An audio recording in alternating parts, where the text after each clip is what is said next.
Hello everybody. I just want to give a quick segment real quick while I have your attention and before you start watching the video. I just wanted to say thank you so much for all the support you've been giving me as of recent, and I actually did not expect as many views and support just for these silly little stories I've been telling. Well, they're not really silly, they're actually kind of horrifying in nature, but you get the gist of it. Thank you very, very much. I want to continue to grow, provide these kinds of content, information, and with your support, I want to get there with you. So thank you again. If you can, please just like, subscribe, share the video around, definitely comment. It's very small for you, but it makes a world of difference for me. So thank you very, very much again. It means everything to me. I will be putting this in your face as often as I can. But again, thank you, regardless. And have an amazing day.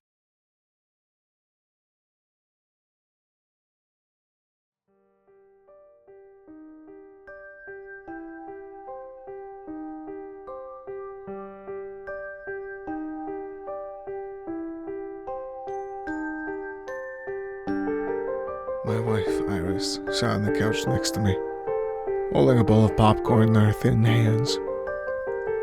On her other side, our little boy, Freddie, sat. He looked just like his mother, with the same dirty blonde hair and fairway eyes, like the eyes of a dreamer. The movie played across our flat-screen TV, some CGI comedy with talking penguins and llamas that could drive cars. It was some garbage from Disney I would have never have watched in a million years. But Freddie liked it, so I suffered through it for him.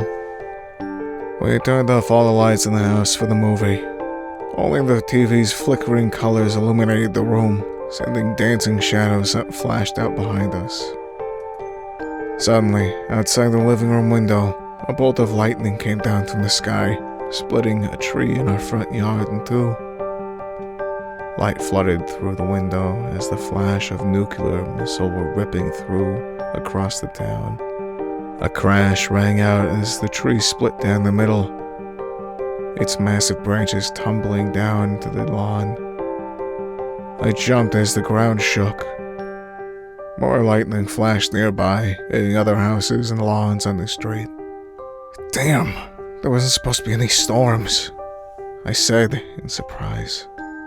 The TV had gone black, and now we sat in darkness. For a long moment, I thought the power had gone out. Abruptly, it came back on, with a roar of white noise and flickering static.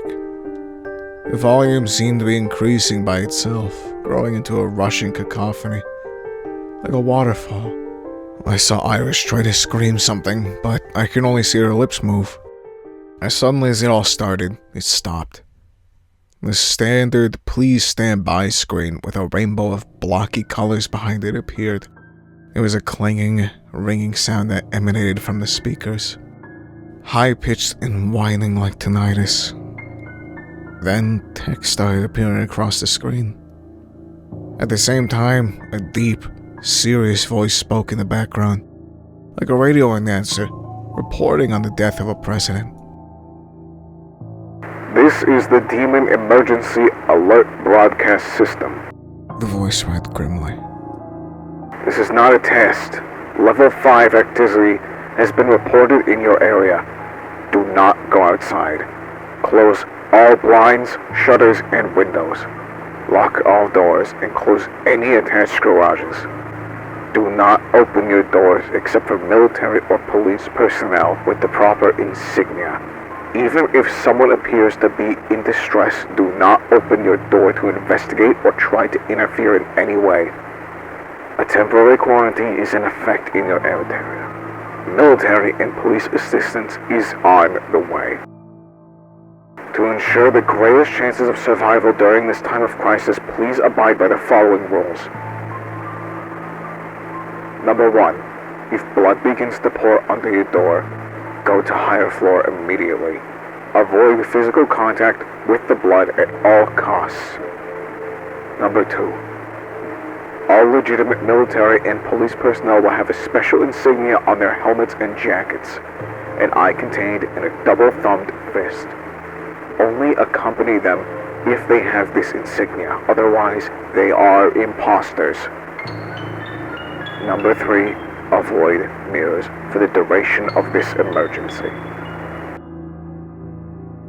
The voice cut out abruptly, slowing down to mechanical whine. Static started flashing across the TV, covering the "Please stand by" message that had returned in blocky letters.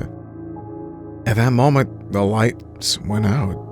They came back on a couple seconds later, brightening and dimming before the power failed again. This time, the electricity did not come back on. "What the fuck?" Iris whispered next to me, taking out her phone and shining the light across the dark living room. That was pretty weird. Everything looks different outside, too. I was just outside an hour ago, and the moon didn't look anything like that. She pointed. I got up, realizing she was right. The nighttime sky outside looked strange. I looked out the front window, seeing the moon was cast in a fluorescent orange light. The cloudless sky had a dark red glow to it, as if some kind of eerie smog had covered everything.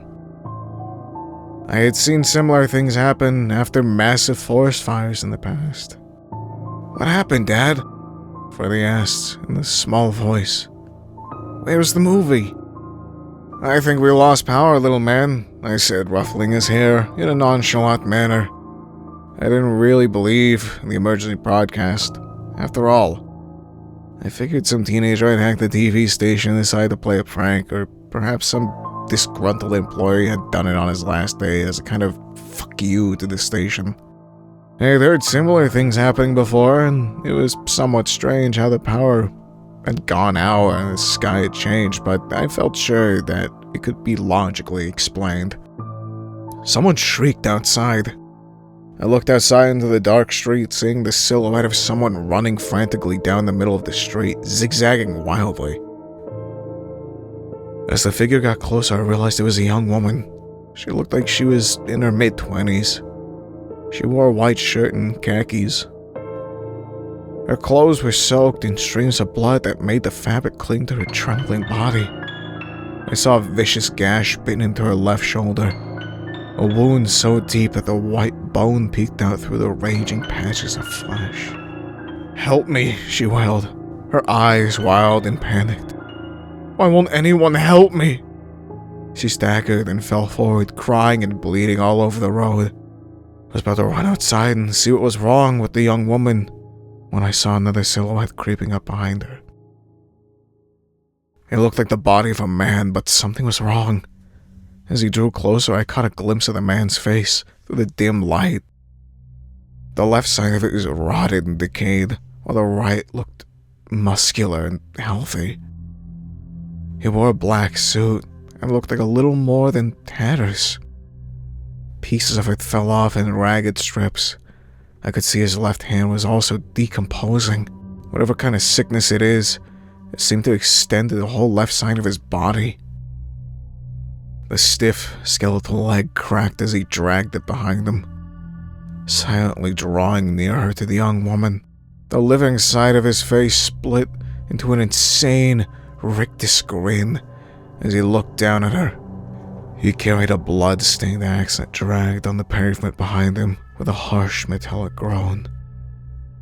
"Get away from me!" the woman screamed at the abomination, trying to kick at him. But she looked weakened from the blood loss, and the attempt was feeble and slow. The man laughed, a sound that rang out like gurgling blood. He spat squirming maggots from his mouth onto the dark street below. He knelt down before the gasping woman and gave a low whisper. It carried the dead, silent air.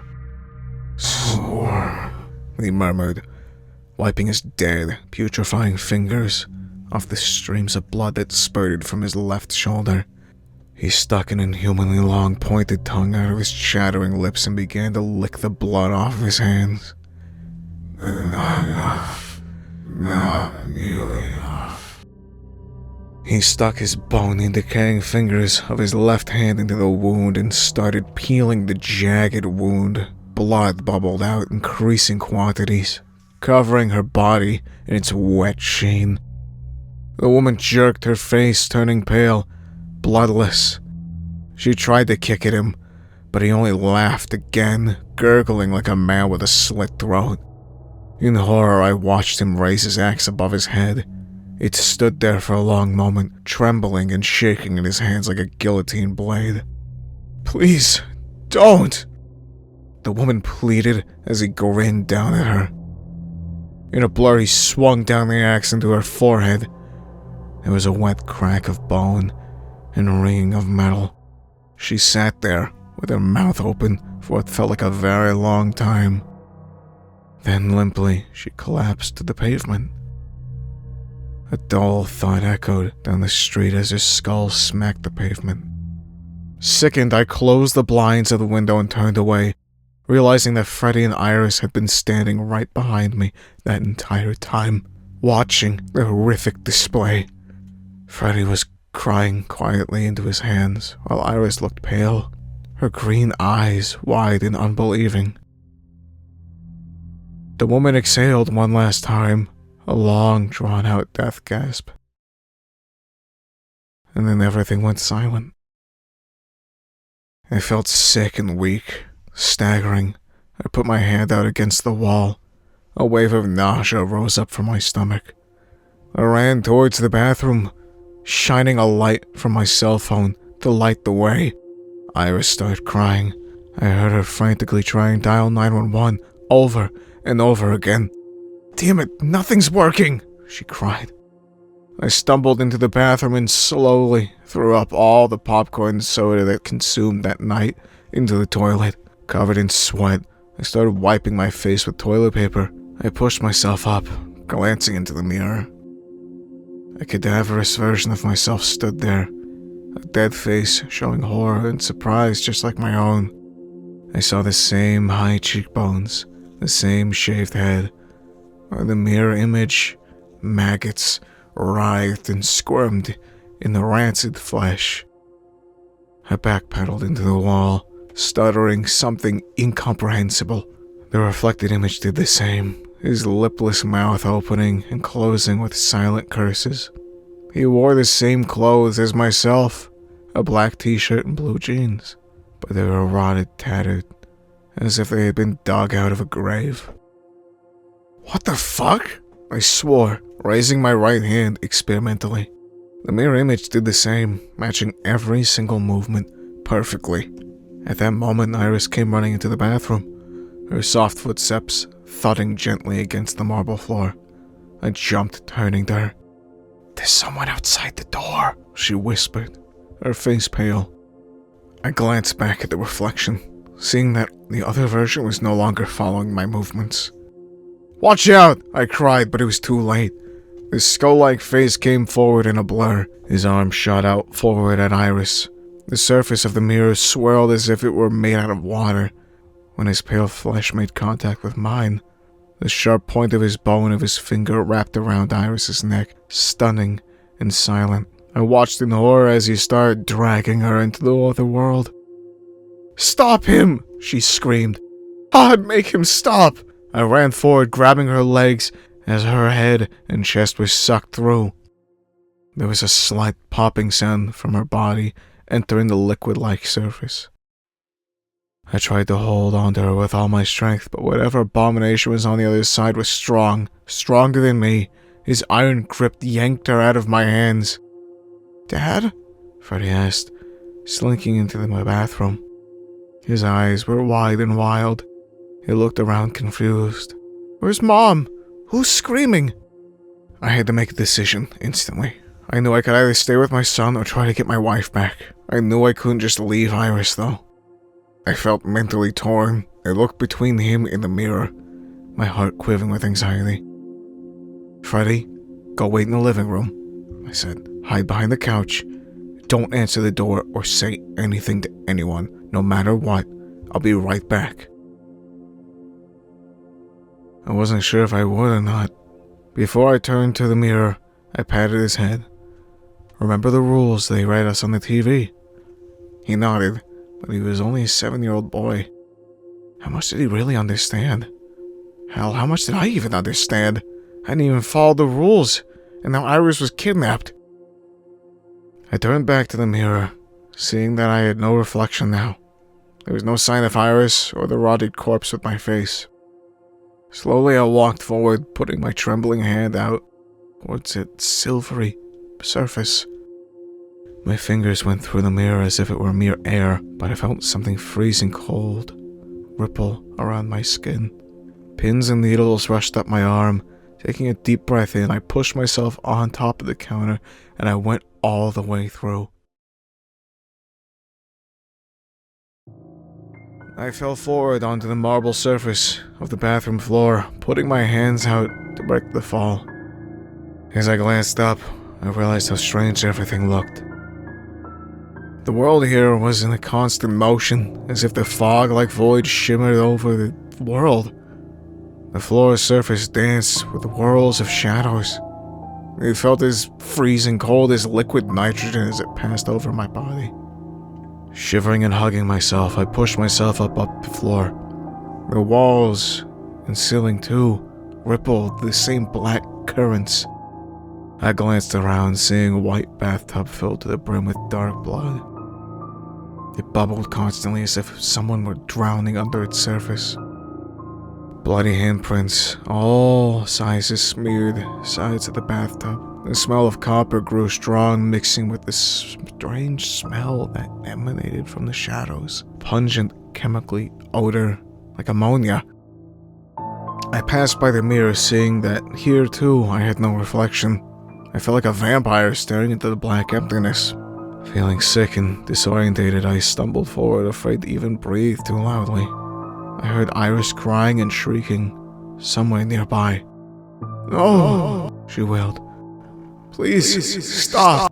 Her voice seemed to be growing fainter and weaker, as if she were being dragged away by a tsunami. I peeked around the corner. Everything looked like a nightmarish and strange. The living room looked much longer, stretching out for hundreds of feet. It had the same blue carpet and white walls as the one in my world, but now it was the size of a football stadium. The dark red couch had lengthened an absurd size, stretching wide enough to fit 100 people in it. The TV loomed across the room, like the screen of a movie theater.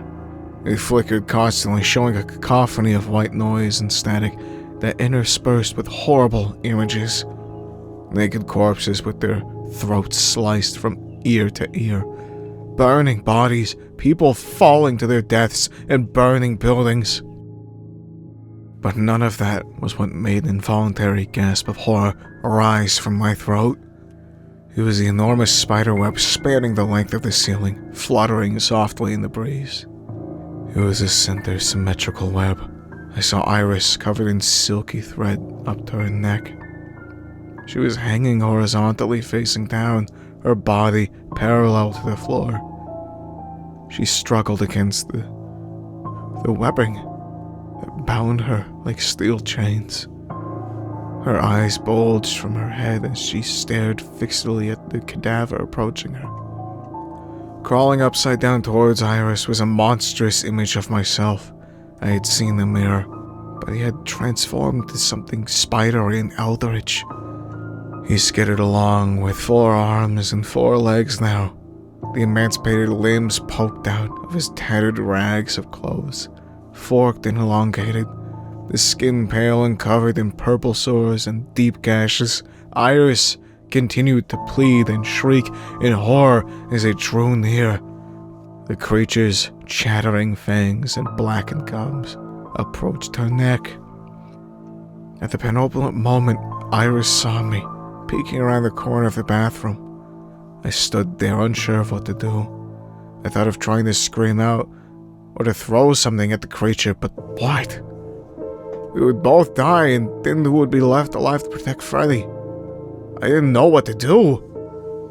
These thoughts passed through my head in the space of a single moment as we stared at each other. Her eyes shone a moment of clarity, even as waves of mortal terror shook her body like a hurricane. "Save Freddie!" she screamed. "Run! Go, Jack!" The creature noticed her staring at me insanely. He curved his long neck and twisted his spidery limbs, clutching the thick strands of silk in his skeletal limbs. The creature turned to me. He had a face like a skull, His filmy eyes regarded me intently. Silver strings of saliva dripped from his mouth. He gave a wide, insane smile, then turned back to Iris, unhinging his jaw. The pale, dead skin tore with a wet, ripping sound, the yellow, sharp points of his teeth gleaming darkly in the currents of his rippling shadow. I turned, sprinting back into the darkness of the bathroom.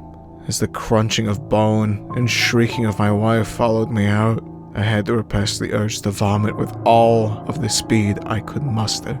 I staggered forward to the counter where the mirror sat, revealing an image of my house.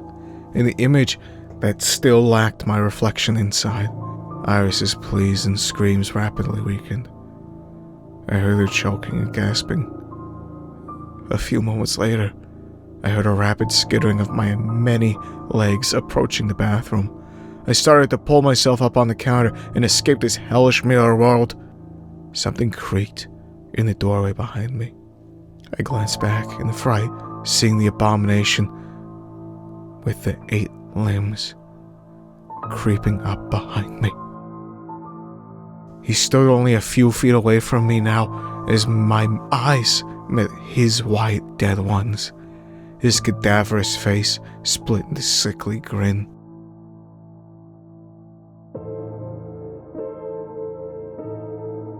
A wave of adrenaline shook my body. My vision turned white in the darkness. With a pounding heart, I pushed myself up and lunged through the mirror. The 8-limbed abomination with the rotting face gave me an insane shriek. I felt a freezing cold hand wrap around my ankle and begin to drag me back. "No!" I shrieked, trying to kick blindly at the mirror creature's dead face. "I'll never go with you, never!" I smashed my sneaker into his jaw. There was a shattering sound, as if ceramic vase had been dropped. The chattering of sharp teeth and shrieking cut off. Looking back, I saw the corpse's broken jaw hanging on by just a few shreds of tendons and muscle. The eyes went slack, and I felt the grip loosen for the briefest of moments. I pushed myself forward and slid through the mirror. The freezing cold pins and needle sensation returned, running over my body like water. I collapsed headfirst into the sink, rolling onto the floor with a jarring thud.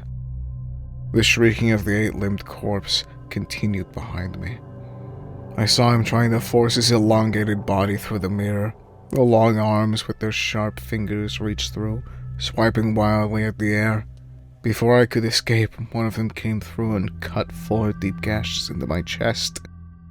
My shirt instantly became soaked in blood as the burning pain ran up my body. I heard someone pounding at the front door, but in the panic of a moment, I could barely think. As the rest of the cadaverous body tried to push his way through the mirror, I dragged myself out of the bathroom. I slammed the door shut, even as the sounds of breaking and shattering followed me out through the bathroom. Ignoring the pain radiating through my body, I ran over to the couch and began shoving it towards the door. "Freddie!" I screamed, looking around frantically. My heart dropped when I remembered I had told him to hide behind the couch. He was not there, not anywhere in the living room. "Freddie! Where the hell are you?" "Dad?" A voice responded from outside. It sounded like Freddie's voice, but it was eerie, as if the voice had gotten caught between stations on the radio. It sputtered with static. It fell and rose in an ear-splitting scream. "Dad, let me in, please. They're going to hurt me." I ran to the front door, looking outside, but I saw no sign of Freddie. The sky had changed, though. The moon had changed from the orange to a dark red, the color of a bursted blister. The rest of the sky was such a dark shade of crimson there it looked almost black. Around my feet, I felt something warm and wet. "Where are you?" I yelled. "I don't see." At that moment, the bathroom door exploded outwards, and a shower of nails and splinters, covering my face and my body in debris. The cadaverous face peeked around the corner, as if he were playing hide-and-seek rather than hunting and killing people. "Fuck!" I swore as I looked down, seeing blood streaming from underneath the door. It covered my sneakers up to the tops, to the soles, as more and more flooded in. I ran for the stairs as the 8-limbed corpse skidded across the ceiling like a spider. He hung upside down, with jaw hanging askew on his putrefying skull, the flimsy eyes flashing with bloodlust. I was already halfway up the stairs when the corpse jumps down into the lake of blood at the bottom of the stairs. With his elongated, twisted limbs, he began pulling himself away and towards the first steps in a blur, covering his body in a thick, putrid blood that continuously poured in through the bottom of every door. But something was in the blood. I saw it to my horror. I froze in place near the top of the stairs, watching the creature as he struggled to pull himself out of the blood, which was already at knee height and still rising. There were dark silhouettes slithering through the blood. I saw the head of a black snake peer out of the 8-limbed cadaver. The snake had no eyelids, and its eyes looked as red as the blood it lived in. It wrapped its muscular body around its torso, rising up towards the cadaver's face. The blood-red eyes met with those dead, rotted ones of the corpse as they stared at each other. Then the eldritch snake lunged forward and bit off the corpse's face. Other snakes started to rise of the surface, wrapping around his forelegs and slithering up his back. The corpse wailed like a banshee, running blindly into the walls to try and smash the many snakes that suffocated and bit him from all sides. But this only seemed to heighten their hunger and bloodlust. The sound of shredding flesh and snapping bone followed me as I ran to Freddie's room and hid. His room was the only one without mirrors in it. I knew, and I wouldn't be making that mistake again. In a thick curtain of shadow, a small voice rang out, terrified and searching. "Dad, is that really you?" Freddie asked, hiding behind the chest of toys. I saw his small body contorted and pale, his little head poked above the lid. "Freddie, you're alive!" I cried, running over and hugging him, tears streaming down my face. "I thought you were outside. I heard you screaming out there." "I heard you and Mom yelling outside too," Freddie whispered, his small body trembling as I held him. "I got scared and ran up here. I'm sorry, Dad." "Where's Mom?" "It's okay. Thank God you did," I murmured, remembering the lake of blood downstairs and all those strange black snakes. "Mom isn't coming, Freddie." He went silent, and I didn't ask any more questions. A sick, heavy weight covered my heart. In the darkness we hid and waited, though I knew not for what. The smell of copper and iron from all the blood downstairs had become overwhelming.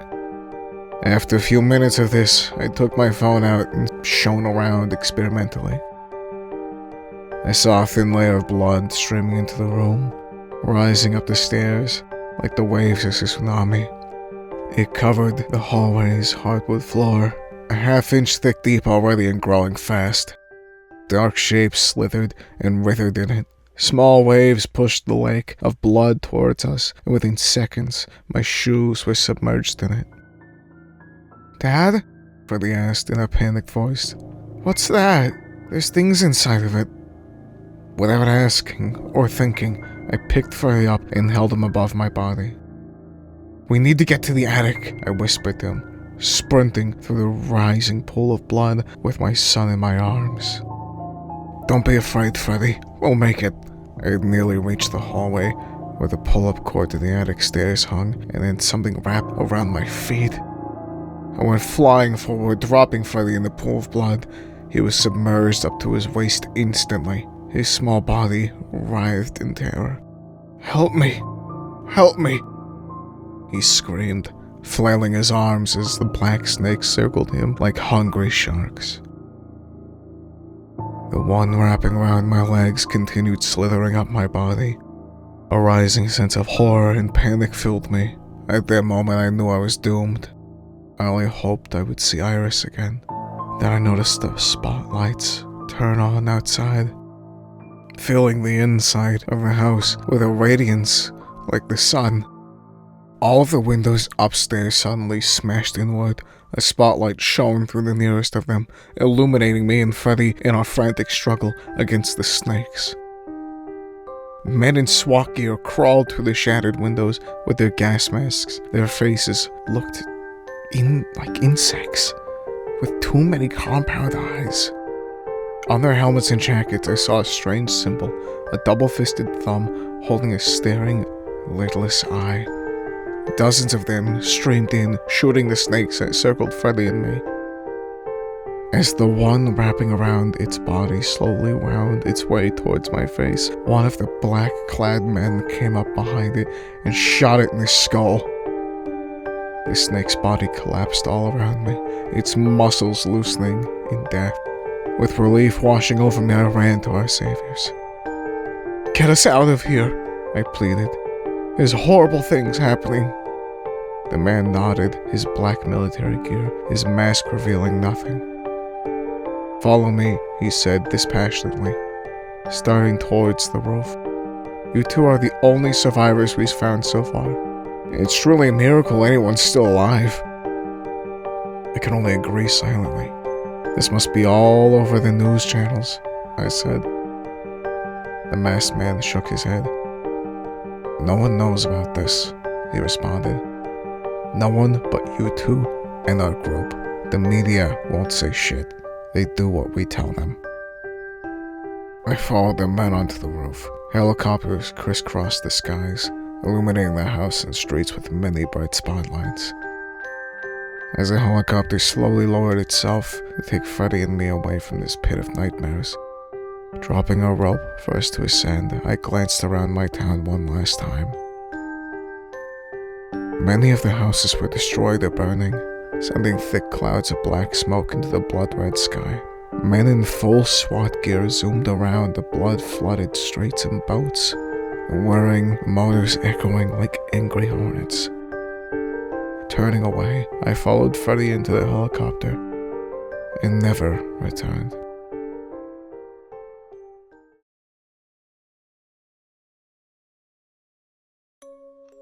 Iris is dead, and Freddie and I have seen enough horrors to scar us for 1,000 years.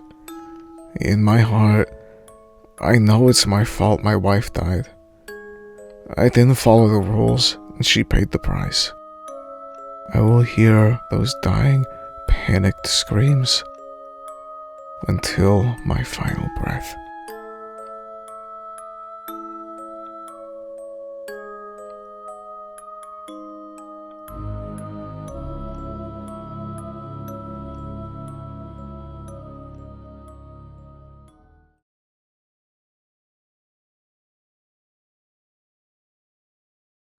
Hello everybody.